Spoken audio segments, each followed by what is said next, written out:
of you. Good evening, this is your Bhavani sir. Today we are going to discuss a document, right?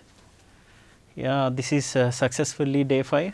We have entered into this modern India, right? ఈరోజు మనకి slot 1లో social religious reform movements and 1857 revolt, early uprisings against British and 1885 first phase of freedom struggle and next thing relatively little movements that emerged during the freedom struggle. ఇవన్నీ మనం చూసాము. Next ఏంటి, ఇందులో ఉన్నటువంటి twisted elements ఏంటో చూద్దాం. Questions ఇచ్చినప్పుడు మీకు కావాలని కొన్ని పీవైక్యూస్ మిక్స్ చేసి ఇస్తుంటానని తెలుసు కదా. అందులో ఈ ఏషియాటిక్ సొసైటీ ఇవన్నీ కూడా ఇంతకుముందు అడిగిందే.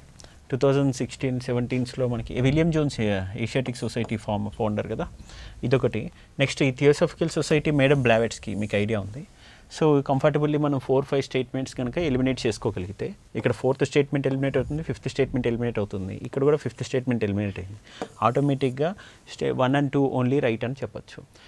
ఇంకా మిగతాది అయినా కూడా మీరు ఫ్యాక్చువల్గా ఇన్ఫర్మేషన్ పెట్టుకోవాలి. కాబట్టి ఈ సెంట్రల్ హిందూ లా కాలేజ్ ఎవరు లా కాలేజ్, ఈ సెంట్రల్ హిందూ కాలేజ్ మాత్రమే ఎస్టాబ్లిష్ చేసింది ఎవరు, మన అని Besant. And next launch of home rule league అనేది ఎవరు, ఇది మన అని Besant. Home rule league it was inspired from Irish home rule moment. ఇంకా ఇవన్నీ మీకు సోర్సెస్. అందులో ఇచ్చినటువంటి ప్రీవియస్ ఇయర్ క్వశ్చన్స్ చూస్తే హోమ్ రూల్ మూమెంట్ మీద ఉంది కదా. ఈ హోమ్ రూల్ మూమెంట్కి సంబంధించినటువంటి క్వశ్చన్స్ మనకి సెవరల్ టైమ్స్ రిపీట్ అయినవి యూపీఎస్సీలో. ఎక్కడెక్కడ ఉన్నాయి, 79లో వచ్చింది, 84లో వచ్చినవి. And the purpose of home rule league and also 86లో వచ్చింది. ఎవరు హోమ్ రూల్ లీగ్ అదేంటి అనిబిసెంట్, రిగార్డింగ్ అనిబిసెంట్ ఎప్పుడప్పుడు తన కాంగ్రెస్ ప్రెసిడెంట్గా ఉన్నవి, తను చేసినటువంటి యాక్టివిటీస్, తన participation in India's freedom struggles for self governance, అలాంటివన్నింటిలో మనకి ఇచ్చారు. నెక్స్ట్ క్వశ్చన్స్ చూస్తే ఎస్, ఇదే ఈ క్వశ్చన్స్లో ఉన్న ఈ స్టేట్మెంట్స్ని మీకు ఇక్కడ ఫస్ట్ క్వశ్చన్లో ఇచ్చాము. సెకండ్ క్వశ్చన్లో వచ్చి this is about third fourth questions 1857 and also early uprisings against British మీద క్వశ్చన్స్ అనమాట.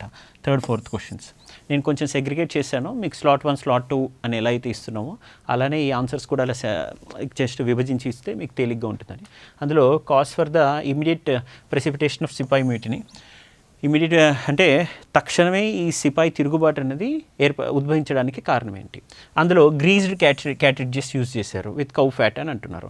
అయితే ఇక్కడ వచ్చినటువంటి ఈ క్వశ్చన్స్ని మనం స్టేట్మెంట్స్ని కనుక చూస్తే ప్రీవియస్ ఇయర్ క్వశ్చన్స్లో ఏవైతే సెవరల్ టైమ్స్ అడిగారో వాటినే మళ్ళీ మనకి రిపీటెడ్గా ఈ అజర్షన్ అండ్ రీజనింగ్లో అడిగిన వాటిని ఇక్కడ స్టేట్మెంట్గా ఇస్తున్నాం అనమాట. ఓకే, ఈ క్వశ్చన్స్ని రిపీటెడ్గా ఎలా వచ్చాయనేది మీకు కింద నేను చూపిస్తాను. క్వశ్చన్స్ ముందు వెళ్ళడానికి ముందు ఒకసారి స్టేట్మెంట్స్ చూద్దాం. కున్వర్ సింగ్ కాదు, కున్వర్ సింగ్ ఎక్కడ అసలు బీహార్ పర్సన్, సో ఇది కాన్పూర్కి సంబంధించి కాదు. సో ఈ థర్డ్ స్టేట్మెంట్ అనేది ఎలిమినేట్ అవుతుంది. కాబట్టి థర్డ్ ఎలిమినేట్ అయితే 1 and 2 ఓన్లీ రైట్ ఆప్షన్స్ అవుతాయి.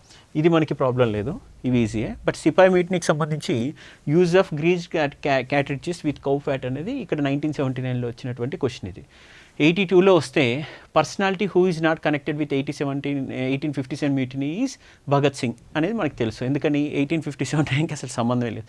అయితే ఇక్కడ ఒక చిన్న క్వశ్చన్ కూడా ఇచ్చారు క్రొనలాజికల్గా. అందులో మీకు ఏం క్వశ్చన్ వచ్చిందని నెక్స్ట్ తెలుస్తుంది. ఇందులో ఉన్న స్టేట్మెంట్స్లో ఉన్నవే ఇచ్చారనమాట. Next 1986 she was the president of Indian National Congress. అది ఎవరు, ఈ ఇందాకటి క్వశ్చన్ అనిబిసెంట్. అది 84లోకి వద్దాం. 84లో టైప్ ఆఫ్ క్వశ్చన్ ఏంటంటే ఎందుకు సిపాయి మ్యూటినీ అనేది ఫెయిల్ అయింది. అందులో ఇచ్చినటువంటి ఇదే 84లో అడిగిన క్వశ్చన్ అగైన్ 86లో రిపీట్ అయిన క్వశ్చన్ కూడా మీరు గమనించవచ్చు. ఎలా అడిగారు, మొత్తం స్టేట్మెంట్స్లో ఏది రీజన్ కాదని అడిగారు. ఇక్కడేమో అసర్షన్ రీజనింగ్ బేస్లో మళ్ళీ ఏది రీజన్ అన్నారు. అక్కడ అడిగిన క్వశ్చన్స్ మళ్ళీ అవే థీమ్స్ రిపీట్ అవుతుంటాయని చెప్పాను కదా. ఇక్కడ చూడండి, use of cartridges with cow fat అనేది ఏదైతే సిపాయి మ్యూటినీకి ఇమీడియట్ రీజన్ అని చెప్పారో, ఏదైతే అలానే సిపాయి మ్యూటినీకి ఫెయిల్ అని చెప్పారో, ఇవే స్టేట్మెంట్స్ సెవరల్ టైమ్స్ రిపీట్ అవుతున్నాయి. 84లో 86లో అక్కడ వస్తున్నవి. అంటే cause and fall of sepoy mutiny అనేది మళ్ళీ మెయిన్స్ క్వశ్చన్స్గా కూడా కన్వర్ట్ అయ్యాయి. So prelims is actually a guiding light for your mains question అని నేను మీకు చూపించడానికే ఈ రీసెర్చ్ వర్క్ మీ ముందు పెడుతున్నాను.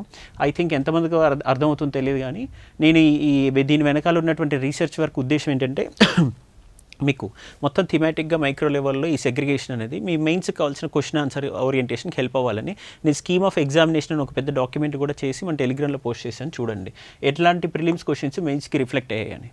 Next first war of Indian independence started in 1857. అది కూడా same theme, soldiers refuse to use the grease captures. అయితే ఒకటి చూడండి, ఆరు ట్రూనే, అసర్షన్ ట్రూనే, బట్ అసర్షన్ని ఆర్ సమర్థించాలిగా. మళ్ళీ ఈ రెండు ట్రూనే. ప్రీవియస్ ఇయర్ క్వశ్చన్స్లో చూసారా ఎంత ట్విస్ట్ చేశాడో? ప్రీవియస్ ఇయర్ క్వశ్చన్స్ ఇస్తున్నాడు, ట్విస్ట్ చేస్తున్నాడు.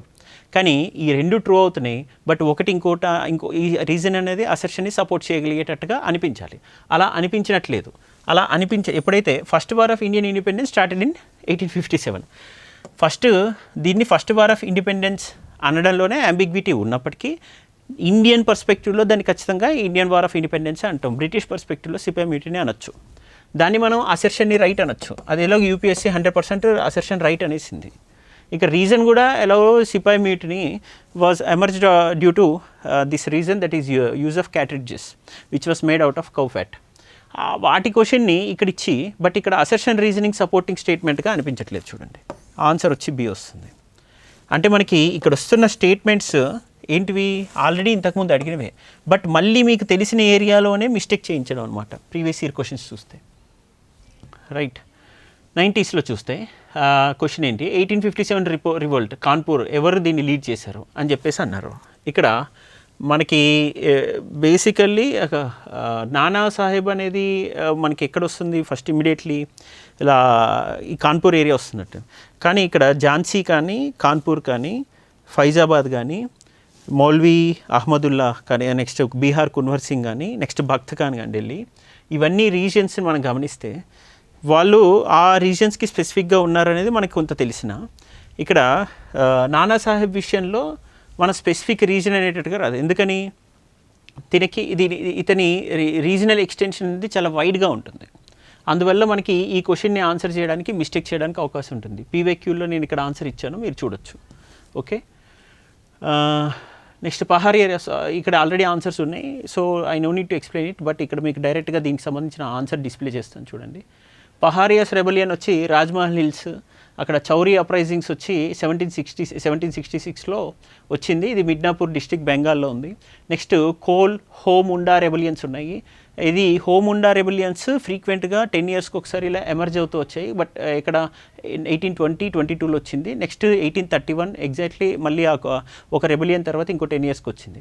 అగైన్ మళ్ళీ 1900లో ఇంకో 50 years గ్యాప్ తోటి వచ్చాయి. అయితే ఇక్కడ మీరు గమనించాలి, బిర్సా ముండా రెబలియన్ 1899-1900లో వచ్చింది. చూసారా?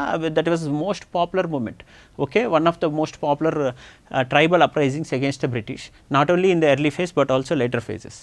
నెక్స్ట్ సంతాల్ రెబలియన్లో సిద్ధు ఖాన్ లీడర్షిప్లో రాజ్మహల్ హిల్స్లో వచ్చింది. కోన్ రెబలియన్ 1837-56లో. ఇవన్నీ కూడా లిస్ట్ మీకు ఎన్సీఆర్టీలో ఇచ్చిన లిస్ట్. దయచేసి ఈ లిస్ట్ ఆర్డర్లో ఇలా గుర్తుపెట్టుకోండి. Koya revolts, Bhil revolts and Koli revolts, Ramoshi risings, Kashi uprisings, Singh forces, ఇంకా సిపాయి మ్యూటినీస్ చూస్తే వెల్లూరు మ్యూటినీ మొదటిసారి స్టార్ట్ అయింది, 1806లో స్టార్ట్ అయింది. వీటిని మళ్ళీ మ్యాథ్స్ ఫాలోయింగ్స్లో యూపీఎస్సీలో అడిగారు. Mutiny of 47th native infantry unit 1824లో. నెక్స్ట్ ఇలా వరుసగా మనకి ఏ నేటివ్ మూమెంట్స్ అనే ఇన్ఫాంట్రీ మూమెంట్స్ అనేవి వచ్చాయి, సిపాయి మ్యూటినీస్ వచ్చాయి అనేవి మనం చూడాలి. నెక్స్ట్ ఇక్కడ అలీగర్, బెనారస్, బరేలీ, ఫైజాబాద్, జాన్పూర్. మీకు ఆల్రెడీ ఇందాక ఇచ్చినటువంటి థీమ్ ఒకటి చెప్పాను. పర్సన్స్ ఎవరు, ప్రామినెంట్ పర్సన్స్ ఎవరు, వాళ్ళ అఫిలియేట్ అయిన రీజన్స్ ఏంటి, సిపాయి మ్యూటినీ అని ఎక్కడెక్కడ ఎక్స్టెండ్ అయ్యింది, ఇదంతా మనం చూసుకోవాలి. ఇది మ్యాప్ ఓరియంటెడ్ క్వశ్చన్. ఇది చూడండి, ఢిల్లీ, మీరట్, బరేలీ, ఫైజాబాద్, లక్నో అండ్ కాన్పూర్, ఝాన్సీ, ఈ రీజన్స్ మనం ఎక్స్క్లూజివ్గా గుర్తుపెట్టుకోవాలి. 8th class ఎన్సీఆర్టీలు ఇచ్చిన మ్యాప్, దీని మీద నుంచి తీసుకొని ఈ ప్రీవియస్ ఇయర్ క్వశ్చన్స్ అనేవి మనకి ఇస్తున్నారు. రైట్. నెక్స్ట్ ఈ 4 క్వశ్చన్స్ వచ్చేసరికి సోషల్ రిఫార్మ్ మూమెంట్. ఇది ఇండియన్ సోషల్ రిఫార్మ్ మూమెంట్ పైన చాలా క్వశ్చన్స్ వచ్చాయి, అందులో మోడర్న్ ఇండియా రిలేటెడ్ క్వశ్చన్స్లో. ఇవి నేను డైరెక్ట్గా ఇక్కడ మీకు ఏవైతే మ్యాథ్స్ ద ఫాలోయింగ్గా A1, B2, C3గా ఇలా ఇస్తుంటారు కదా, అలాంటి క్వశ్చన్ని నేను డైరెక్ట్గా ఇవ్వకుండా ఇలా ట్విస్ట్ చేశాను కావాలని. Only 1 match is correct, only 2 matches are correct అంటే కంపల్సరీ ప్రతి మ్యాచ్ రైట్ ఆర్ రాంగ్ మీకు తెలియాలి. అంతకుముందు అయితే A1కి మ్యాచ్ అయిందా లేదా అనేది తెలియకపోయినా, B2కి మ్యాచ్ కాకపోయినా, లేదా 1తో మ్యాచ్ అవుతున్నా ఆ ఏరియాని బేస్ చేసుకొని మనం మిగతావి ఎలిమినేట్ చేసుకొని పెట్టడానికి అవకాశం ఉంటుంది. జతపరచుము అని అడిగిన ప్రశ్నల్లో 2 జతలు తెలిస్తే మిగతా ఆన్సర్ వచ్చేటట్టు ఉండేది. కానీ ఇప్పుడు అలా కాదు, ప్రతి జత మనకి తెలియాల్సిన అవసరం ఉంది. కేశవ్ చంద్రసేన్, ఎస్, ఓకే, ప్రతి జత ఓన్లీ 1 match ఈజ్ కరెక్టా, 2 matches ఏమేంటో అయినా చూడండి. కేశవ్ చంద్రసేన్ ఇతను దేంతో అసోసియేట్ అయి ఉన్నాడు, ప్రార్థనా సమాజ్ తోటి. నెక్స్ట్ హెన్రీ వివియన్ డెరోజియో, ఇతను యంగ్ బెంగాల్తో అసోసియేట్ అయి ఉన్నాడు. నెక్స్ట్ పరమహంస మండలి దాదోబా పాండురంగ, ఈయన దీంతో అసోసియేట్ ఉన్నాడు. నెక్స్ట్ దేవేంద్రనాథ్ ఠాగూర్, ఇతను తత్వబోధిని సభతో అసోసియేట్ ఉన్నాడు. కాబట్టి ఏ రకంగా చూసినా ఈ మ్యాచెస్ ఏవి కూడా కరెక్ట్గా అటాచ్ చేయలేవు. కాబట్టి మనం నో మ్యాచెస్, సారీ 1 మ్యాచ్ కరెక్ట్గా ఉంది. ఇక్కడ దేవేంద్రనాథ్ ఠాగూర్ తత్వబోధిని సభ వెంటనే D4 అని ఇక్కడ ఇచ్చేశారు. కాకపోతే ఇక్కడ అలైన్మెంట్లో మిస్టేక్ చేశారు, డోంట్ వరీ. దేవేంద్రనాథ్ ఠాగూర్కి స్ట్రైట్గా కాకుండా కొంచెం కిందికి ఉంది తత్వబోధిని సభ, మిగతా అన్నీ రాంగ్లీ మ్యాచ్ అయ్యాయి, right. Devendranath Sabha, so only 1 match is correct. Next ఇక్కడ రామకృష్ణ మిషన్, ఇలాంటివి క్వశ్చన్స్ అన్నీ కూడా ఇలాంటి క్వశ్చన్సే నేను ట్విస్ట్ చేశాను. ఇవన్నీ ప్రీవియస్ ఇయర్ క్వశ్చన్స్లో అడిగినటువంటివి. మీకు ఈ క్వశ్చన్స్ అన్నీ కూడా ఈ 4 క్వశ్చన్స్కి సంబంధించిన టోటల్ PYQ ఎక్స్ప్లెనేషన్ అంతా కూడా నేను లాస్ట్లో ఇచ్చాను. ఒకసారి 4 క్వశ్చన్స్ చూసేసి వెళ్దాం. ఇందులో 1 మ్యాచ్ కరెక్టా, 2 మ్యాచెస్ కరెక్టా, ఇలాంటిది ఇచ్చాము. ఇందులో ఒక్క మ్యాచ్ కూడా కరెక్ట్ లేదు. మీకు తెలుసు కదా ఎలాగో, రామకృష్ణ మిషన్ అంటే ఎవరిది? స్వామి వివేకానందది. ఆర్య సమాజ్ దయానంద్ సరస్వతి, బ్రహ్మ సమాజ్ ఇక్కడ రాజా రామ్మోహన్ రాయ్, అండ్ ప్రార్థనా సమాజ్ కేశవ్ చంద్రసేన్ అసోసియేట్ ఉన్నాడు. కానీ ప్రార్థనా సమాజ్ స్థాపించింది ఎవరు? ఆత్మారాం పాండురంగ, అది మాత్రం గుర్తుపెట్టుకోవాలి. ఈవెంట్స్ వేరు అండ్ ఫౌండర్స్ వేరు, దాంతో అసోసియేట్ అయిన పర్సన్స్ వేరు. ఇవి మీరు ఈ 3 డిఫరెన్షియేట్ చేసుకోవాలి. నెక్స్ట్ ఇక్కడ which among the following associations were formed by Raja Rammohan Roy. ఇందులో కలకత్తా యూనిటేరియన్ అసోసియేషన్, పరోపకారిణి సభ. పరోపకారిణి సభ అనేది ఎవరు? సొసైటీ ఫౌండెడ్ బై స్వామి దయానంద్ సరస్వతి, పరోపకారిణి సభ. అది తప్ప ఈ కలకత్తా యూనిటేరియన్ అసోసియేషన్ కానీ ఈ ఆత్మీయ సభ కానీ ఏర్పాటు చేసింది రాజా రామ్మోహన్ రాయ్. సో వాటికి సంబంధించిన సోర్స్ ఇచ్చాం. ఇంకా 8th క్వశ్చన్ అయ్యాక PYQs చూద్దాం. ఏమేమి సోషల్ రిలీజియస్ రిఫార్మ్ మీద ఎక్కువగా రామకృష్ణ, మన వివేకానంద రామకృష్ణ మిషన్ గురించి, ఈయన రాజా రామ్మోహన్ రాయ్ గురించి, దాదాబాయి మన దయానంద్ సరస్వతి గురించి. నెక్స్ట్ ఇక్కడ ఈ basic Keshav Chandrasen, next Henry Vivian Derozio, వీళ్ళ గురించి ఎక్కువగా ఫోకస్ చేశారు. మనకు వచ్చినటువంటి ప్రీవియస్ ఇయర్ క్వశ్చన్స్ అన్ని లిస్ట్ చూపిస్తాయి, ఇప్పుడు మీకు తెలుస్తుంది. అందులో సతీ ఇన్ ఇండియాకి సంబంధించిన ఇంకో క్వశ్చన్ ఉంది, అదొకటి చాలా ట్విస్టెడ్ క్వశ్చన్, చాలా ఇంట్రెస్టింగ్ క్వశ్చన్ ఇది. ఈ క్వశ్చన్ ఇంటెన్షన్ ఏంటంటే, మీకు ఏదైతే ఆల్రెడీ చదివేసామని కాన్ఫిడెంట్గా ఉంటారో ఆ చదివిన ఏరియా నుంచి మీరు ఇంట్యూషన్ బిల్డ్ చేసుకొని ఆన్సర్ చేయడానికి ఇలాంటి క్వశ్చన్స్ కొన్ని ట్విస్ట్ చేసి ఇస్తుంటాం మనం. ఫ్యాక్చువల్గా ఉండవు, అనలిటికల్గా ఉంటాయి, ఫ్యాక్ట్గా కనిపిస్తాయి. ఇప్పుడు Raja Rammohan Roy wanted expeditions and urgent abolition of sati, therefore advised Bentinck to take emergency legislative measures. ఇది రాంగ్ అని కొట్టిపడేలైనట్టుగా అనిపిస్తుంది మీ బ్రెయిన్కి ఫస్ట్. ఎందుకని? ఎస్, రాజా రామ్మోహన్ రాయ్ కళ్ళ ముందే తన వదిలిని సతీ సహగమనానికి లోనేయాలి చేసినప్పుడు తనలో ఆవేదన కలిగి దానికి వ్యతిరేకంగా పోరాటం చేసినట్టు అనిపిస్తుంది, అంటే లెజిస్లేటివ్ మెజర్స్ రూపంలో. అందులో and also through social religious reform movement అలాంటి పద్ధతులు చేసినప్పుడు ఇమ్మీడియట్గా బెంటిక్కి ఎమర్జెన్సీ మెజర్స్ తీసుకోమని చెప్పడానికి అవకాశం ఉండొచ్చు అనే ఫీలింగ్ కలగచ్చు, ఇలా అటెంప్ట్ చేస్తున్న వాళ్ళ సైకాలజీని అబ్జర్వ్ చేస్తున్నాం. Next, the Sati was made illegal in 1829 but was not made punishable by the courts until 1840. ఇది మీకు ఇది రైటా రాంగా తెలియదు, ఇది ఎస్సా నోనా తెలియదు, ఇది పెట్టచ్చా లేదా తెలియదు. మీరు ఇలాంటి మీరు మొత్తం సతీ సహగమనం చదివారు, దాని అబాలిషన్ గురించి చదివారు, బ్రహ్మ సమాజ్ గురించి చదివారు, రాజా రామ్మోహన్ రాయ్ గురించి చదివారు, అన్నీ చదివారు, విలియం బెంటిక్ గురించి చదివారు. కానీ ఈ స్టేట్మెంట్స్ చూస్తే ఫ్యాక్చువల్గా అనిపిస్తున్నట్లేవు. మనకున్న లాజికల్ థింకింగ్తో, ఇంటర్లింకింగ్ ఎబిలిటీస్ తోటి ఇంట్యూషన్ బిల్డ్ చేసుకొని ఆన్సర్ చేయాల్సిన నెసెసిటీ అనిపిస్తుంటుంది. ఇందులో the persons associated in any way with sati were to be regarded as criminals. Okay, next ఇది కూడా మనకి ఇది చూస్ చేసుకోకుండా వదలడం కుదరదు అనిపిస్తుంది. Next, at the time of his appointment as governor, general, ఇది governor general Bentinck was instructed by the home authorities to consider definite measures for the immediate are gradual abolition of సతీ. ఆ టైంలో తనకి orders వచ్చాయంట వాళ్ళ పెద్దల నుంచి, బాబు తొందరగా సతీని abolish చేసేసాయని. కానీ ఇది ఎంతవరకు రైటో చూడండి. ఇట్ వాస్ ఏంటంట, సతీ గురించి 1829లో వచ్చింది, 1840 వరకు అది అప్లై అవ్వాల. కాబట్టి ఎప్పుడైతే సెకండ్ స్టేట్మెంట్ వస్తుందో ఫస్ట్ స్టేట్మెంట్తో అది ఆటోమేటిక్గా కాంట్రడిక్ట్ అవుతుంది. చూసుకోండి ఎలాగైనా.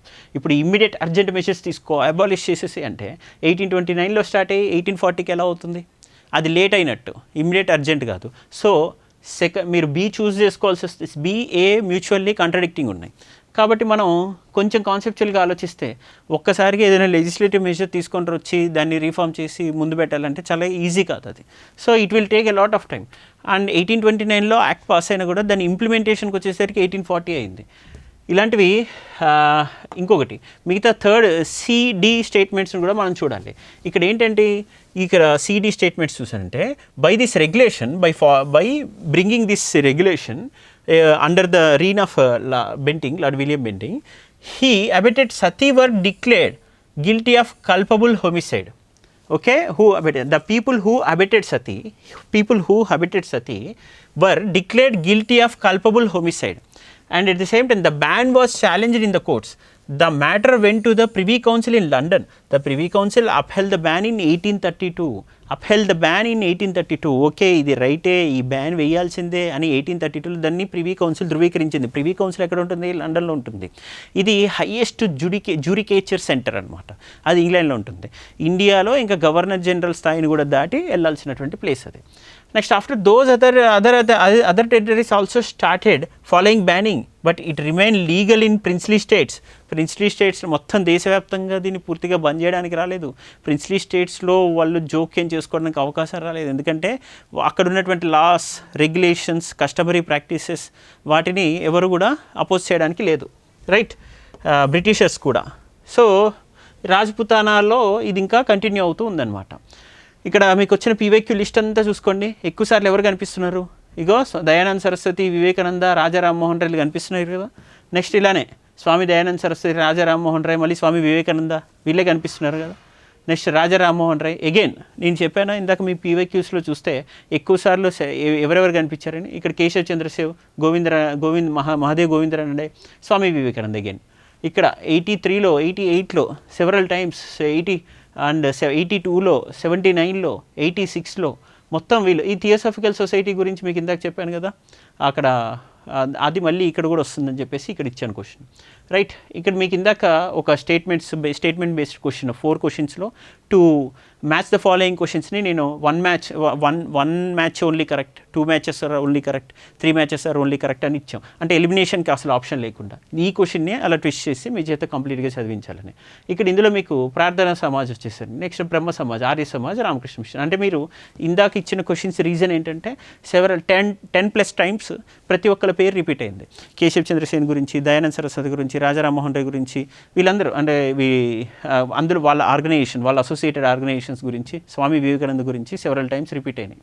సో ఇన్ని రిపిటేషన్స్ ఉన్నటువంటి క్వశ్చన్ కాబట్టి యంగ్ బెంగాల్ గురించి, మళ్ళీ బ్రహ్మ సమాజ్ గురించి మెయిన్స్లో క్వశ్చన్గా కూడా అడిగాడు రీసెంట్గా, అది కూడా చూడండి మళ్ళీ. ఓకే, ఇన్ని క్వశ్చన్స్ ఉన్నాయి. So I have listed out all the questions and answers here. Okay, previous year questions మళ్ళీ మీరు చూసుకోండి. నెక్స్ట్ ఇక్కడ ఏమున్నాయి, క్రొనలాజికల్ ఆర్డర్లో చెప్పాలి. థర్డ్ కర్ణాటిక్ వార్ 1756లో స్టార్ట్ అయింది. 56-58 అంటే సప్తవర్ష సంగ్రామం అంటారు. యాక్చువల్లీ 56 to 63 అనొచ్చు మనం. 1750 సప్తవర్ష సంగ్రామం అంటే 1756 నుంచి 1763 టైంలో. నెక్స్ట్ ఫస్ట్ బర్మీస్ వార్ 1824-26 అక్కడే ఇచ్చేసారు, sorry years. So first Mysore war, second Anglo Afghan war, ఇది క్వశ్చన్. దానికి సంబంధించిన ఇయర్స్ ఆల్రెడీ అక్కడే ఉన్నాయి కాబట్టి ఇష్యూ లేదు సార్. బట్ మీకు ఇక్కడ ఎక్స్ప్లెనేషన్ గురించి చూద్దాం ఒకసారి. ఇది డెసిసివ్ వార్, బ్యాటిల్ ఆఫ్ వండివాష్ అనేది ఈ ఆంగ్లేయులకి ఫ్రెంచ్ వారికి మధ్య జరిగింది. ఇది 1760-61 టైంలో ఉంది. బట్ ఆంగ్లో ఫ్రెంచ్ స్ట్రగుల్ ఎప్పుడైతే యూరోప్లో స్టార్ట్ అవుతుందో, ఆ యూరోప్లో జరిగే లొల్లికి ఇక్కడ కూడా ఇండియాలో జరుగుతుండేది. యూరోప్లో ఎప్పుడైతే ఆ బ్యాటిల్ అనేది ఆంగ్లో ఫ్రెంచ్ వార్స్ చోటు చేసుకుంటుందో అక్కడ దాని రిఫ్లెక్షన్ అనేది ఇండియాలో కూడా ఉండేది. Next first treaty of Paris తర్వాత ఆ సప్తవర్ష సంగ్రామానికి ఒక ఎండ్ అనేది వచ్చింది. French were allowed to use Indian settlements. ఈ భారతీయ స్థావరాలని ఫ్రెంచ్ వాళ్ళు ఇక్కడ ఉపయోగించుకునేటువంటి అవకాశం దొరికింది. దే పర్పస్ కోసం, కమర్షియల్ పర్పస్ కోసం ఉపయోగించుకునే అవకాశం ఈ ట్రీటీ వల్ల దొరికిందనమాట. అందువల్ల ఫ్రెంచ్ సెటిల్మెంట్స్ జోలికి ఇంకా ఇంగ్లీష్ వాళ్ళు కొంత వెళ్లకుండా పరస్పరం ఇది యుద్ధాలకు దిగకుండా ఉండే అవకాశం ఏర్పడింది. నెక్స్ట్ ఇక్కడ కాకపోతే ఫ్రెంచ్ కొంత వీకెన్ అయింది. ఎందుకని? ఫ్రెంచ్కి కావాల్సినటువంటి సపోర్ట్ సిస్టమ్ అంతా కూడా ఫ్రెంచ్కి సంబంధించినటువంటి ఒక గవర్నమెంట్ ఆర్డర్ ఈస్ట్ ఇండియా కంపెనీగా ఉండాలి. అంటే అది ఒక పబ్లిక్ సెక్టర్ బ్యాంక్ అండర్టేకింగ్ లాంటిది ఫ్రెంచ్లో. అదే ఇంగ్లీష్ విషయానికి వస్తే ఇంగ్లీష్ ఈస్ట్ ఇండియా కంపెనీ అది ఒక ప్రైవేట్ లిమిటెడ్ కంపెనీ లాంటిది, ఒక ప్రైవేట్ కంపెనీ. సో ప్రైవేట్ కంపెనీకి కొంత అటానమీ ఉంటుంది, ఇండిపెండెన్స్ ఉంటుంది. దానివల్ల immediately English East India Company was able to emerge as one of the super powers, colonial super powers in eastern part of India అనమాట, eastern part of Asia, especial ఈ East Asia వైపు. Next British conquest of Mysore. ఈ Mysore conquest ఇది four Anglo Mysore wars జరిగాయి కదా, అందులో 2 Anglo Mysore wars జరిగినప్పుడు మాత్రం మనకి హైదరాలీ ఉంటాడు. సెకండ్ ఆంగ్లో మైసూర్ వార్ టైంలో మధ్యలో హైదరాలీ మరణించాక టిప్పు సుల్తాన్ దాన్ని టేక్ ఓవర్ చేయడం జరుగుతుంది. ఫస్ట్ ఆంగ్లో మైసూర్ వార్లో మైసూర్ వాళ్ళు పై చేయి సాధిస్తారు. సెకండ్ ఆంగ్లో మైసూర్ వార్ వచ్చేటప్పటికి కొంచెం స్టాండ్ స్టిల్ ఉంటుంది, ఎవరు విజయం సాధించలేరు, బలాబలాలు సమానంగా ఉంటాయి. తర్వాత థర్డ్ ఆంగ్లో మైసూర్ వార్లో టిప్పు సుల్తాన్ కొంత పరాజయాన్ని చవి చూడాల్సి వస్తుంది. ఫోర్త్ ఆంగ్లో మైసూర్ వార్లో టిప్పు సుల్తాన్ మరణిస్తాడు. ఇది దీనికి సంబంధించినటువంటి story.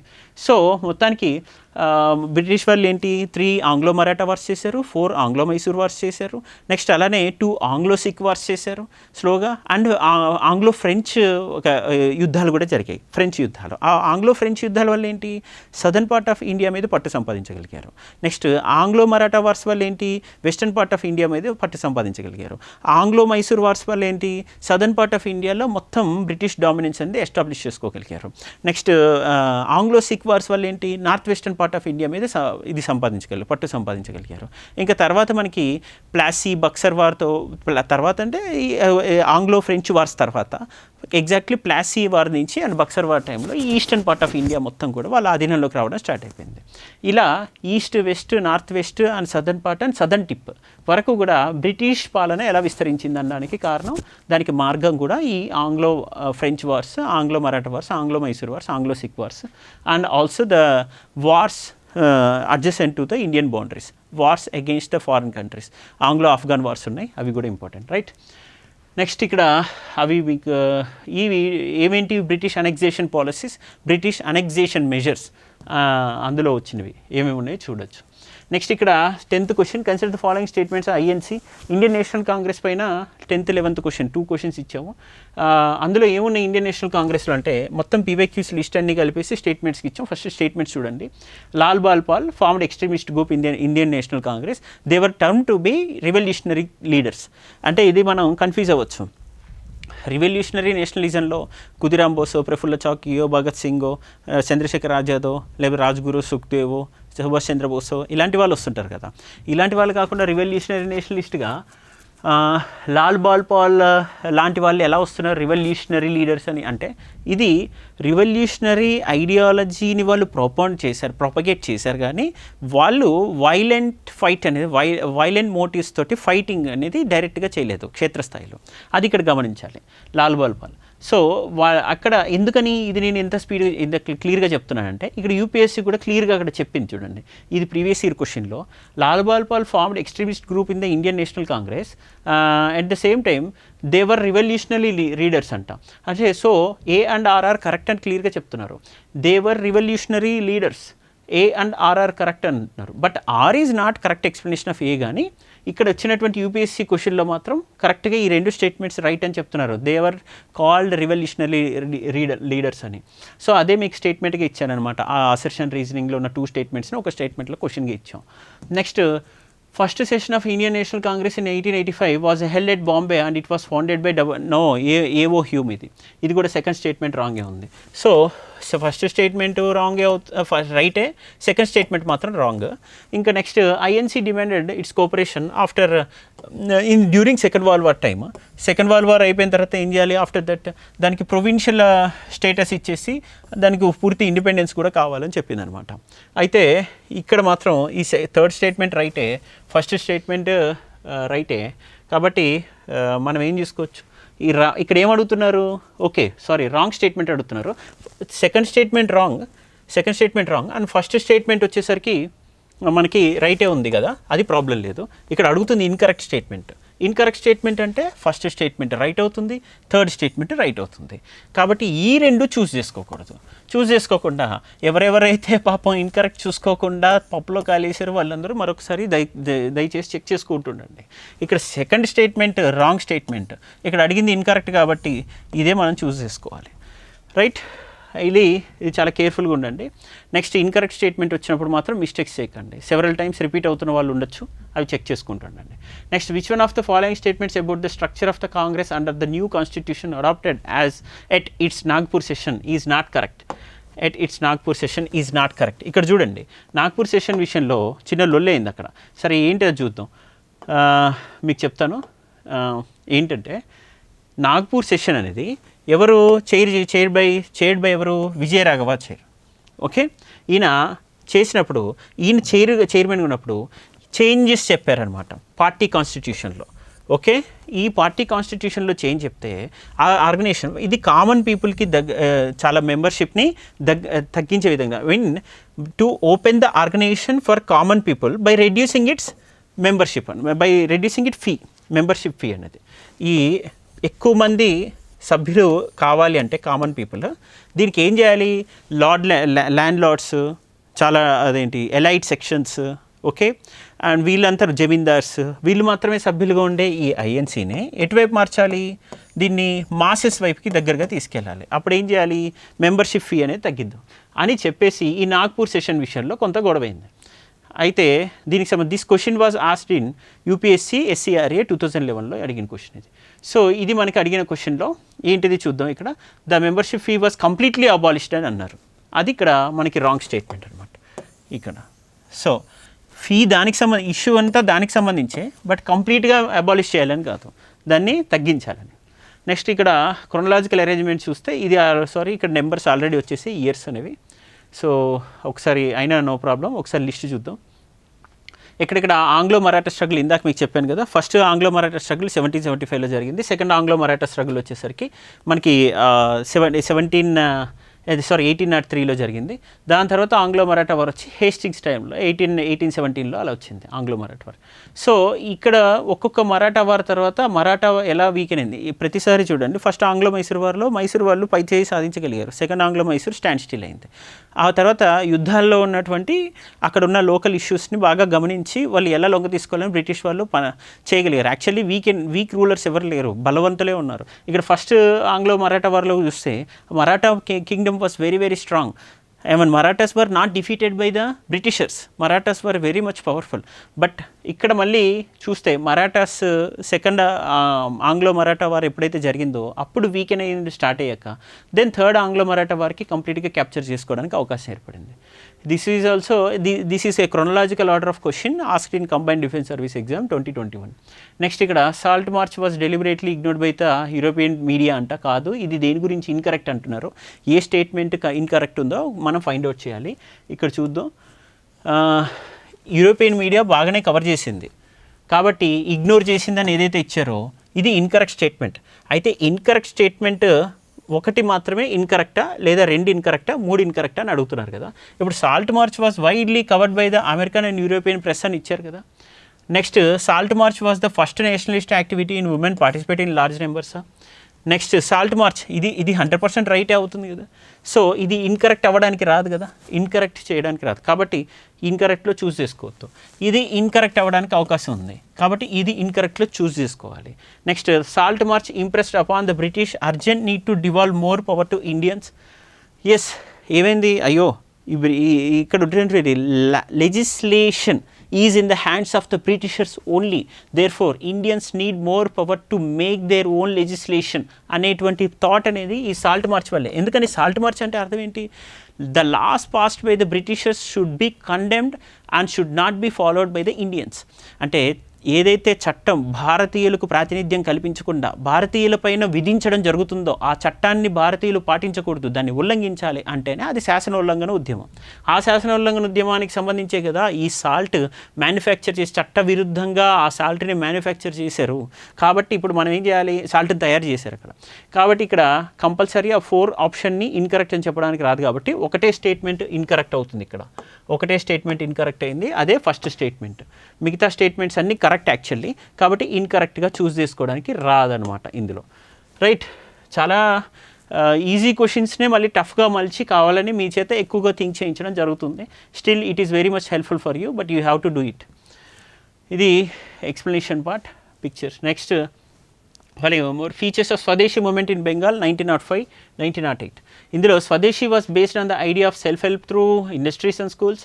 Tagore had sketched out his blueprint for స్వదేశీ in Swadesh Samaj and leaders like Aurobindo called for more radical measures to achieve Swadeshi goals, and Bhagat Singh joined the Swadeshi movements in later phases anta. ఇక్కడ చూడండి భగత్ సింగ్ ఏ టైంలో ఉన్నాడు, భగత్ సింగ్ వచ్చేసరికి మీరు first ఇది క్లియర్గా round table conference సంబంధించి కర్జన్కి గాంధీకి మధ్య చర్చ జరుగుతుంటే భగత్ సింగ్ని ఎవరెవరినైతే జైళ్ళల్లో బంధించారో మా వాళ్ళని విడిపించండి, ముఖ్యంగా ఐఎన్సీకి సంబంధించిన వాళ్ళని గాంధీజీ అడిగినప్పుడు భగత్ సింగ్ విషయంలో ఏదో చొరవ తీసుకోలేదని కాంట్రవర్సీ వింటూనే ఉన్నారు కదా. కాబట్టి 1930స్కి సంబంధించిన ఇష్యూ ఎక్కడ, స్వదేశీ మూమెంట్ ఎప్పుడుది, బెంగాల్ విభజన తర్వాత వచ్చింది 1905-7 టైమ్స్ ఎక్కడ. కాబట్టి మనకి కంప్లీట్ హ్యూజ్ గ్యాప్ ఉంది. And Bhagat Singh was hanged at the age of 24-23 right. So ఎక్కడ 1930 1930 సెకండ్ 1905 10 టైమ్, అంటే భగత్ సింగ్ ఆల్మోస్ట్ అప్పటికి పుట్టి ఉండొచ్చు ఉండకపోయి ఉండొచ్చు, రైట్, అటువంటి టైం. కాబట్టి ఇక్కడ సింపుల్ స్టేట్మెంట్స్తో ఫోర్త్ స్టేట్మెంట్ మనం కంప్లీట్గా ఎలిమినేట్ చేసుకోవచ్చు, అంటే సింపుల్ లాజికల్గా థింక్ చేసుకొని ఎలిమినేట్ చేసుకోవచ్చు. నెక్స్ట్ ఇక్కడ వచ్చేసరికి మిగతా స్టేట్మెంట్స్ అన్నీ ఈజీ స్టేట్మెంట్స్, సింపుల్ స్టేట్మెంట్స్. ఇంకా అరబిందో ఘోష్ వీళ్ళందరూ కూడా ఎక్స్ట్రీమిస్ట్ ఐడియాలజీని ప్రపోన్ చేశారు కదా. నెక్స్ట్ ఇక్కడ Tagore had asked for his ఏదైతే బ్లూ ప్రింట్ ఫర్ స్వదేశీ in Swadeshi Samaj. Next leaders like Aurobindo Ghosh call for more radical measures to achieve swadeshi goals. ఇవన్నీ మన సిఏపిఎఫ్లో అడిగినటువంటి యూపీఎస్సీ క్వశ్చన్స్ ఇవి. సో వాటిని మీకు కావాలని ఇందులో ట్విస్ట్ చేసాం అంతే. Which one of the following statements about non cooperation moment is correct? మీకు నాన్ కోఆపరేషన్ మూమెంట్ అనగానే గుర్తు రావాల్సినటువంటి అంశాల్లో ఫస్ట్ ఎవరు? మహాత్మా గాంధీ కదా. అయితే దానికి సంబంధించి మేము ఎప్పుడు కూడా అడిగిన క్వశ్చన్స్లో మీరు చూస్తే ఒక్కటి కూడా కన్వెన్షనల్గా అడిగింది కాదు, మీకు నాలెడ్జ్ గ్యాప్స్ ఉన్నవే. చాలా కష్టమైనటువంటి ఆప్షన్సే ఉంటాయి ఇక్కడ, మీకు చూస్ చేసుకోవడం చాలా కష్టం ఈ క్వశ్చన్స్లో. ఎందుకని ఇది ఆల్రెడీ మళ్ళీ మీకు డైరెక్ట్గా ఎలాంటి యూపీఎస్సీలో వన్ ఆఫ్ ద ఎగ్జామ్స్ ఏవైతే ఉన్నాయో వాటిలో నుంచి తీసిందే ఆ డైరెక్ట్ స్టేట్మెంటే మీరు అందులో చూడండి. ఎందుకంటే మేము ఇచ్చినటువంటి 40 years పేపర్స్లో మొత్తం యూపీఎస్సీకి సంబంధించిన ప్రిలిమ్స్ పేపర్సే ఉన్నాయి, ఏది civil service exam. But civil service exam కాకుండా సిడిఎస్ కానీ, ఎన్డీఏ కానీ, నెక్స్ట్ సిఏపిఎఫ్ ఎగ్జామ్స్ కానీ ఇవన్నీ లేవు. బట్ వాటిని మీకు ఇక్కడ ఈ క్వశ్చన్స్ రూపంలో ఇక్కడ మళ్ళీ ప్రాక్టీస్ చేస్తున్నాం. It was marked by significant participation of peasants from Karnataka అంటున్నారు. ఇక్కడ ఎక్కడో మీకు తెలుసా 100% significant participation of peasants from these reasons? Karnataka, Rajasthan, Gujarat ఉందా? ఏదైనా ట్విస్ట్ ఉందా? ఏదైనా మెలికుందా ఇక్కడ? ఇది మీకు తెలియదు, కష్టం. Usually you may read so much regarding this non-cooperation movement, but it is very difficult for you to answer these kinds of questions, these kinds of statements when it is given. Next, it was marked by non-Brahmin lower caste participation in Madras and Maharashtra. ఇది చెప్పడం easy అవుతుందా? Okay, it was marked by non Brahmin lower caste participation. బ్రాహ్మణేతరులైనటువంటి ఇతర దిగువ వర్ణాలకు చెందిన వాళ్ళు ఇందులో మద్రాసు, మహారాష్ట్ర ప్రాంతం నుంచి ఎక్కువగా పాల్గొనడం జరిగిందని చెప్తున్నారు. అది మీకు ఎంతవరకు తేలిక అవుతుంది ఆన్సర్ చేయడం? అది అనలిటికల్గా ఆలోచిస్తే తప్ప, అది ఇంట్యూషన్, మీరు చాలా వ్యాస్ట్గా చదువుతూ దాన్ని గుర్తు తెచ్చుకొని ఆన్సర్ చేయాల్సిన నెసెసిటీ వస్తుంది ఇక్కడ. Next, it was marked by వ్యాస్ట్గా చదవడం అంటే ఏదో వ్యాస్ట్గా కాదు, బట్ మీరు చదివిన ఏరియాస్ని ఇంటర్లింక్ చేసుకుంటూ ఉండాలి. ఎక్కడెక్కడ ఈ నాన్ కోఆపరేషన్ మూమెంట్ ఇంపాక్ట్, దాని కాజ్, ఎందుకు ఫెయిల్ అయింది అనేది మనం గాంధీయన్ ఫేజ్ గురించి స్టార్ట్ అయినప్పటి నుంచి చదువుతుంటాం. గాంధీయన్ ఫేజ్ ప్రతి ఒక్కటి కూడా అండ్ ట్రూస్ అంటే మీకు కొన్ని రోజులు యుద్ధం చేస్తాడు, కొన్ని రోజులు మళ్ళీ అది వైఫల్యం చెందింది లేదా గ్యాప్ వచ్చింది అనేటట్టుగా ఉంటుంది. నాన్ కోఆపరేషన్ మూమెంట్ అలానే అనిపిస్తుంది, సివిల్ డిసోబీడియన్స్ మూమెంట్ అలానే అనిపిస్తుంది, క్విట్ ఇండియా మూమెంట్ కూడా అలానే అనిపిస్తుంది. కొంతకాలం చాలా ఉధృతంగా ఒక స్వతంత్రోద్యమం వైపు అడుగులు వేస్తున్నప్పుడు సడన్గా ఒక స్టాండ్ స్టిల్ కండిషన్, అంటే అలా స్తబ్దత వచ్చేస్తుంది. నెక్స్ట్ అలాంటి సిచ్యువేషన్ చౌరీ చౌరా తర్వాత వచ్చింది. సేమ్ మళ్ళీ మనకి రౌండ్ టేబుల్ కాన్ఫరెన్స్కి వెళ్ళి వచ్చిన తర్వాత సివిల్ డిసోబీడియన్స్ స్టార్ట్ చేశాడు, కానీ దానికి ముందు వచ్చిన రౌండ్ టేబుల్ కాన్ఫరెన్స్కి వెళ్ళడానికి ముందు చేసిన సివిల్ డిసోబీడియన్స్ మూమెంట్కి వచ్చిన క్రేజ్ అండ్ స్ట్రాంగ్ అఫిలియేషన్ రాలేదు, అది ఫీలింగ్ రాలేదు. నెక్స్ట్ అలానే క్విట్ ఇండియా మూమెంట్ టైంలో. సో ఇవన్నీ ఇష్యూస్ ఉన్నాయి, వీటిని మనం ఎలా అడ్రస్ చేయాలి అనేది ఆ లింక్ ఎస్టాబ్లిష్ చేసుకొని చెప్పాల్సి వస్తుంది.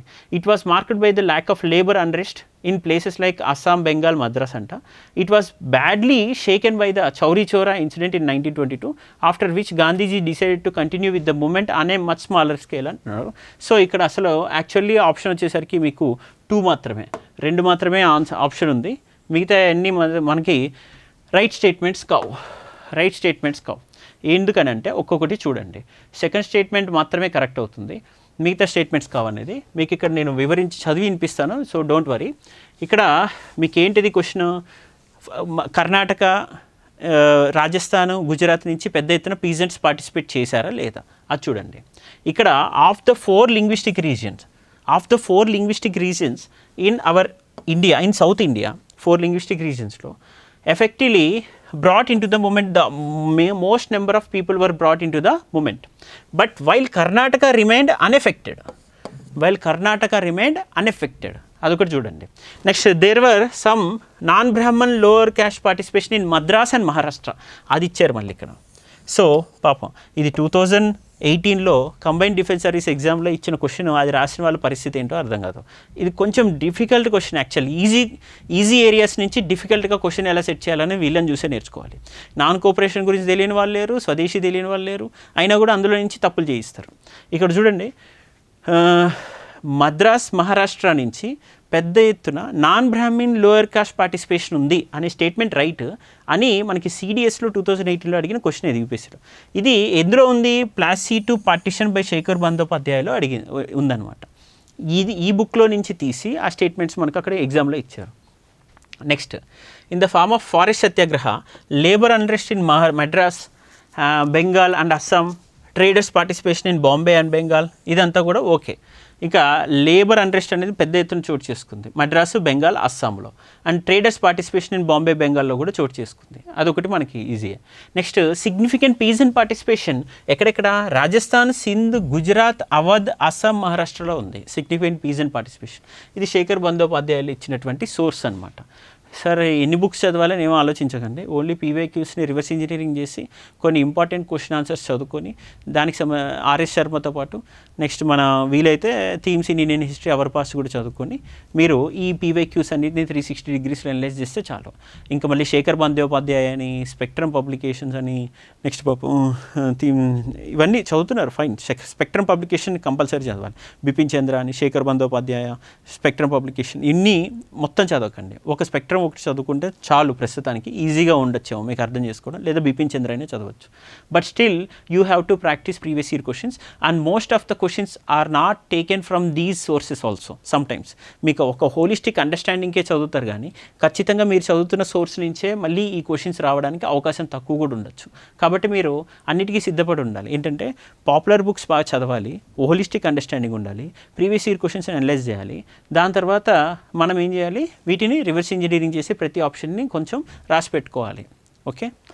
Next, which colonial administrator made the following declaration about the partition of Bengal in 1904? Bengal united is a power, Bengal divided with pull in different ways. Finally that is perfectly true and one of the merits of that scheme అనమాట. ఇది చెప్పింది ఎవరు? HS Risley. మనం జనరల్గా ఎవరిని అనుకుంటాం? Curzon అనుకుంటాం. ఆ బెంగాల్ డివిజన్ టైంలో ఉన్న పర్సన్ అతనే కాబట్టి అతను అనుకునే అవకాశం ఉండొచ్చు, మిస్టేక్ చేయొచ్చు. బట్ రిస్లే చెప్పాడు, ఎప్పుడైతే బెంగాల్ కలిసి ఉంటుందో, యూనిఫై చేసి ఉంటామో, అది మనకి చాలా ప్రాబ్లం. బెంగాల్ని విడగొడతామో అప్పుడే మనకి పూర్తి బెనిఫిట్ అవుతుంది. That is the best scheme అని చెప్పేశాడు అనమాట. సో ఇది India struggle for independence Bipin చంద్రలో చెప్పాడు, రిస్లే చెప్పాడు. Okay, home secretary to the government of India. Home secretary మీకు తెలుసు కదా, భారతదేశానికి సంబంధించిన ఒక కార్యదర్శి ఉంటాడు, అతను నియమితుడు అవుతాడు. భారత వ్యవహారాలను తీసుకునేటువంటి క్యాబినెట్ మంత్రి హోదా కలిగిన వాడు ఎక్కడ? ఇంగ్లాండ్లో ఉంటాడు. ఓకే. నెక్స్ట్, వైస్రాయ్ దగ్గర నుంచి ఎప్పటికప్పుడు రిపోర్ట్స్ తీసుకుంటూ ఉంటాడు ఈ అడ్మినిస్ట్రేషన్ గురించి. Next, Surat split of 1907. ఇది ఈ స్ప్లిట్కి సంబంధించిన ఒక స్టోరీ ఏంటంటే, సరే ఏ స్ప్లిట్ అయినా కూడా ఇందులో ఏమంటున్నారు స్టేట్మెంట్స్లో చూస్తే, moderates wanted session to be held in Surat. Okay, but extremist wanted this session to be held in Nagpur. ఇది కూడా పంచాయతీ ఉంది, రైట్? అది వీళ్ళిద్దరి మధ్య ఉన్నటువంటి గొడవల్లో ఒక గొడవ ఒకటి. Next, moderates wanted to reiterate the resolution on Swadeshi boycott and also national education, but extremist wanted Rash Behari Ghosh as the president of session. ఈ రెండు కూడా రాంగ్. అది మనకి తెలుసు. ఎందుకనంటే మీరు చూడండి, ఫస్ట్ ఫోర్త్ స్టేట్మెంట్ ఎందుకు రాంగ్ అంటే, ఎక్స్ట్రీమిస్ట్ వాంటెడ్ హోమ్, తిలక్ కానీ లాలా లజపత్ రాయ్ని కానీ కోరుకున్నారు. అసలు ఈయనకి సంబంధమే లేదు ఈ రాస్ బిహారీ ఘోష్కి. సో అక్కడ మాత్రం. ఇంకోటి, దాదాబాయి నౌరోజ్ విషయంలో మాత్రం కొంత, Dadabhai Naoroji one of the greatest personalities and who was revered and respected by most of the people, right, at that time. But still there was not possible in that case. ఆ స్ప్లిట్ని ఆపలేకపోయాం సూరత్లో. థర్డ్ స్టేట్మెంట్ ఎందుకు correct అంటే, the extremist and moderates wanted to extend the boycott and Swadeshi across the country. Extremist మాత్రమే, only the extremist wanted to spread this boycott movement across the country, but moderates did not want this boycott across the country and they wanted to confine it to only Bengal with a little radical way, not in radical way like the extremists are going. Okay, అది మనం గమనించాలి. So moderates on the other hand were not in favor of extending beyond the Bengal region and were totally opposite to this boycott system, moderates. అది మనం గమనించాలి. Next ఇక్కడ ఇంకోటి ఏంటిది, 18th question చూద్దాం. This is after 17th and 18th. ఈ third fourth statements incorrect అని తెలిసింది కదా సోర్స్ బుక్స్ నుంచి. ఇది కూడా మనకి సో 1-2 స్టేట్మెంట్స్ కరెక్ట్ కాబట్టి ఇష్యూ లేదు. 1907 సూరత్లో స్ప్లిట్, బాలగంగాధర్ తిలక్ అండ్ వీళ్ళు ఏమంటున్నారంటే నాగ్పూర్ సెషన్ అనేది నాగ్పూర్లో సెషన్ కండక్ట్ చేయాలని, మిగతా వాళ్ళు సూరత్లో స్పెషల్ సెషన్ కండక్ట్ చేయాలని వెన్యూస్ విషయంలో గొడవపడ్డారు. నెక్స్ట్ ఇక్కడ consider the following statement. Rowlatt Act resulted in a tragedy of Jallianwala Bagh. Gandhiji shot in to prominence after Jallianwala Bagh tragedy. Gandhiji launched a large-scale mass movement in India before 1920, not before 1920, after 1920 కదా. Okay, large scale movement అనేది start చేయడం జరిగింది, non cooperation movement. అంతకుముందు large scale movement కాదు, regional movement. అవి they were confine to only the specific region. Champaran కానీ అహ్మదాబాద్ కానీ ఇవన్నీ కూడా జస్ట్ కొన్ని రీజియన్స్కి మాత్రమే కన్ఫైన్ అయ్యాయి. It was only after 1920 Gandhiji launch large scale movement beginning with non cooperation movement 1921. Next ఇది ఎక్కడి నుంచి తీసుకుంది క్వశ్చన్? ఇది 2014లో యూపీఎస్సీలో అడిగిన క్వశ్చన్, ఎస్సీఆర్కి. దాన్ని ఆ పిక్చర్ మీకు ఇచ్చాను, ఒరిజినల్ క్వశ్చన్ ఇది చూడండి. Gandhiji launch large scale movement in India before 1920 అనేది రాంగ్ అని చెప్పారు అక్కడ క్లియర్గా. ఇది రాంగ్. ఓకే, ఇది చూస్ చేసుకోవాలి ఐపీఎస్సీలో. అదేంటి, ఇది సబ్జెక్టివ్ కదా.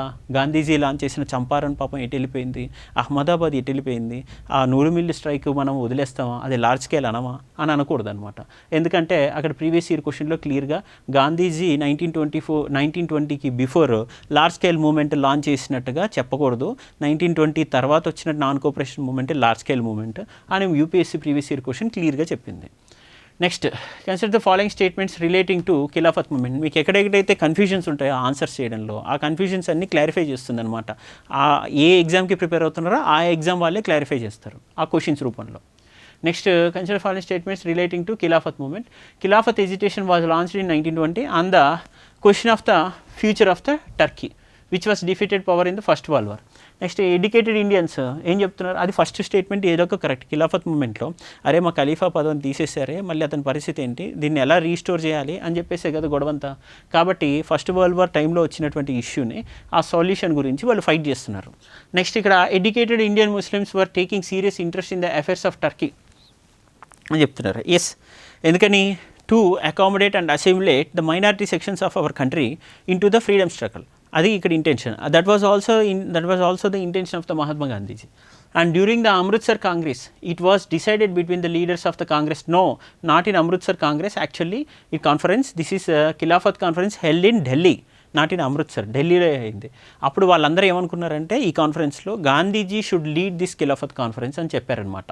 ఓకే, ఆ 1990లో జరిగినటువంటి కాన్ఫరెన్స్లో అప్పుడు గాంధీజీ దాన్ని లీడర్షిప్ టేక్అప్ చేయడం జరిగింది. నెక్స్ట్ ఇక్కడ ప్రఫుల్ల చాకి కుదిరాం బోస్ రివల్యూషనరీ నేషనలిస్ట్కి సంబంధించిన క్వశ్చన్ ఇది. కిల్డ్ కింగ్స్ఫోర్డ్ అన్నారు. కింగ్స్ఫోర్డ్ని కిల్ చేయాలి. కింగ్స్ఫోర్డ్ పైన బాంబు వేశారు పాపం. కింగ్స్ఫోర్డ్ మిస్ అయ్యాడు, కానీ 2 లేడీస్ చనిపోయారు. అది ఇక్కడ మనం గుర్తుపెట్టుకోవాలి. అక్కడికక్కడే ప్రఫుల్ల చాకే వచ్చేసరికి పాపం షార్ట్ డెడ్, కానీ తర్వాత టార్చర్ ఫేస్ చేశాడు కుదిరాం బోస్. రైట్, ఇంకా నెక్స్ట్ ఇక్కడ అదే కదా ఉంది. Right, Prafulla Chaki and Kingsford was not in carriage. Unfortunately, 2 ladies were died. Prafula Chaki shot himself dead. ఆ తర్వాత Khudiram Bose was tried and hanged. అదే ఉంది. నెక్స్ట్ సెకండ్ స్టేట్మెంట్ వస్తే ఏంటి, అలీపూర్ కాన్స్పిరసీ. ఇది అరవింద్ ఘోష్ అండ్ బరీందర్ ఘోష్ ఏమంటున్నారు, was related with Alipore case అని అంటున్నారు. బట్ ఇక్కడ అరవింద్ ఘోష్ విషయంలో ఒకటి మనం గమనించాలి ఏంటంటే, ఇది అరవింద్ ఘోష్ తరపున ఒకరు ఫైట్ చేశారనమాట. అరవింద్ ఘోష్కి ఏమంటారు, ఉరిశిక్ష చేశారు, డెత్ బై హ్యాంగింగ్ అనేది. బట్ దానికి వ్యతిరేకంగా ఎవరు ఫైట్ చేశారు, చిత్తరంజన్ దాస్ ఫైట్ చేశాడు. చిత్తరంజన్ దాస్ కోర్టులో వాదించి అరవింద్ ఘోష్ నిందితుడు కాదు అని విడిపించడం జరిగింది. ఓకే, ఆ విషయంలో మనం ఒకటి గుర్తుపెట్టుకోవాలి, చిత్తరంజన్ దాస్ కాంట్రిబ్యూషన్. నెక్స్ట్ ఇక్కడ madam Bhikaji Cama is called mother of Indian Revolution. Yes, that was true. Madam Baikaji Kama contribution మామూలు. V.D. Savarkar founded Abhinav Bharat and he was influenced by Majlis Young Italy. ఇది కూడా రైటే. ఇక వీళ్ళ గురించి ఒకసారి చూద్దాం మనం. మేడం బైకాజీ కామా అంటే మదర్ ఆఫ్ ఇండియన్ రెవల్యూషన్ అని ఎందుకంటారంటే, స్టార్టింగ్లో తను దాదాబాయి నవరోజ్తో కలిసి కొంతకాలం వర్క్ చేసినా కూడా, but she was not satisfied with respect to India's freedom and she join Shyamji Krishnavarma అనమాట. ఇండియా హోమ్ రూల్ అని స్థాపించింది, ఇండియా హౌస్ అనేది ఎస్టాబ్లిష్ చేసి దానికి సంబంధించి, అలానే ఇండియన్ నేషనల్ ఫ్లాగ్ని కూడా జర్మనీలో స్టట్గర్ట్ అనే ప్లేస్లో దాన్ని అన్ఫోల్డ్ చేసింది, అంటే ఆ పతాకాన్ని ఎగరేసింది అనమాట. అలా ఇండియన్ ఫ్లాగ్ ఫస్ట్ టైము ఎగరేసింది, అది ఫారెన్ ల్యాండ్లో అనమాట. ఎవరు, మేడం బైకాజీ కామా. అందుకే she was called as mother of Indian revolution అని చెప్తారు first. Okay, so Shyamji Krishnavarma తోటి దాదాబాయి నౌరోజీతో కూడా అసోసియేట్ అయి ఉన్నారు ఈమె. ఇవి గుర్తుపెట్టుకోవాలి. ఇండియన్ హోమ్ రూల్ సొసైటీ అనేది ఈమెకి సంబంధించి ఇప్పుడు నేను ఇందాక చెప్పాను కదా. నెక్స్ట్ కృష్ణవర్మకి సంబంధించి ఇండియా హౌస్, వీటితో కూడా తన అసోసియేషన్ ఉందన్నమాట. ఇవి మనం ట్రై కలర్ అన్ఫోల్డ్ చేయడం, ఇవన్నీ ముఖ్యమైనవి మేడం బైకాజికమ్మ. నెక్స్ట్ ఇంకా ఇందాకేంటిది సవీడి సావర్కర్ మిత్రమేళ అనేది ఫస్ట్ సంస్థ స్థాపించారు, తర్వాత అది అభినవ్ భారత్ సొసైటీగా ఫామ్ అయిందనమాట. ఓకే, ఇది జోసెఫ్ అది మాజ్నీ యంగ్ ఇటలీ ఏదైతే ఉందో, ఇటలీ యూనిఫికేషన్లో వీళ్ళు గారిబాల్డి, మాజ్నీ, ఓకే, వీళ్ళందరూ ఫైట్ చేశారు కదా యంగ్ ఇటలీ కోసం, ఇటలీ యూనిఫికేషన్కి. అందులో మాజ్నీస్ సంబంధించినటువంటి సంస్థతో ప్రభావితమై ఇది ఏర్పాటు చేయడం జరిగింది. సో మొత్తానికి బాంబే చుట్టుపక్కల ప్రాంతం అంతా కూడా ఇది విస్తరించింది, నాసిక్, బాంబే, పూనా అంతా.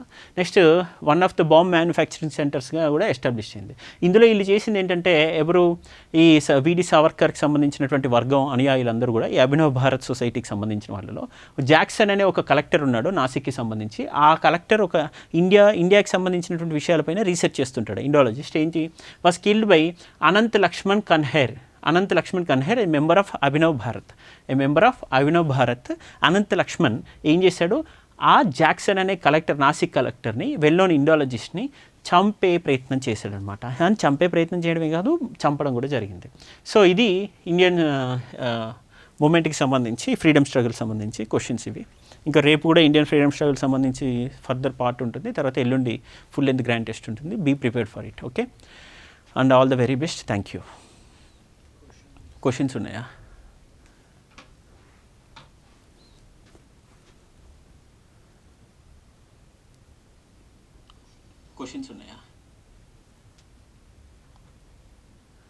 Extraordinary sir, thank you. Mahesh, Telugu medium ఏం చదవాలి సార్? నేను ఒక అనివార్యమైన పరిస్థితిని మీకు వివరించాలి. ఏంటంటే యూపీఎస్సీ ఇస్తున్న క్వశ్చన్స్ అన్నీ కూడా మీకు చూపించాక ఇందాక డైరెక్ట్ స్టేట్మెంట్ శేఖర్ బందోపాధ్యాయ నుంచి తీసిచ్చింది. అందు గురించి నేను ఏం చెప్తా అంటే, మీరు ఏ సోర్స్ చదువుతారో చదవండి, దాంతోపాటు ప్రీవియస్ ఇయర్ క్వశ్చన్స్ని రివర్స్ ఇంజనీర్ చేసి పెట్టుకోండి. 70% ప్రాబ్లమ్ సాల్వ్ అవుతుంది తెలుగు మీడియం వాళ్ళు. ప్రాబ్లమ్ సాల్వ్ అవుతుంది. తర్వాత ఇలాంటి టెస్ట్ సిరీస్ రాస్తున్నప్పుడు అవి వాల్యూ అడిషన్ అవుతాయి. This is the best strategy which I know at present to help the Telugu medium aspirants. అది తెలుగు మీడియం వాళ్ళకి హెల్ప్ చేయడానికి ఇది ఉన్నటువంటి వాటిల్లో మంచి స్ట్రాటజీ అని భావిస్తున్నాను నేను ప్రస్తుతం. Years already given in question అనేది నేను టెలిగ్రామ్లో పోస్ట్ చేసిన దాంట్లో అలా రాలేదు, బట్ ఇక్కడ మన ఆఫ్లైన్లో రాసిన వాళ్ళకి ఇచ్చారు.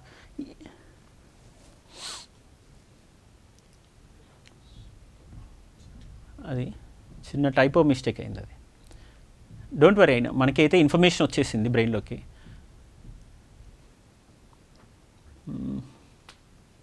ఓకేనమ్మా, all the best. Thank you. రేపు కలుద్దాం మళ్ళీ. అండ్ యూట్యూబ్ సబ్స్క్రైబ్ చేసుకోవడం మర్చిపోకండి అందరూ. యూట్యూబ్ సబ్స్క్రైబ్ చేసుకోండి. కొంచెం అలానే టెలిగ్రామ్ కూడా ఏమైనా ఇన్ఫర్మేషన్ కావాలంటే, అప్డేట్ కావాలంటే టెలిగ్రామ్లోకి రావచ్చు. రైట్.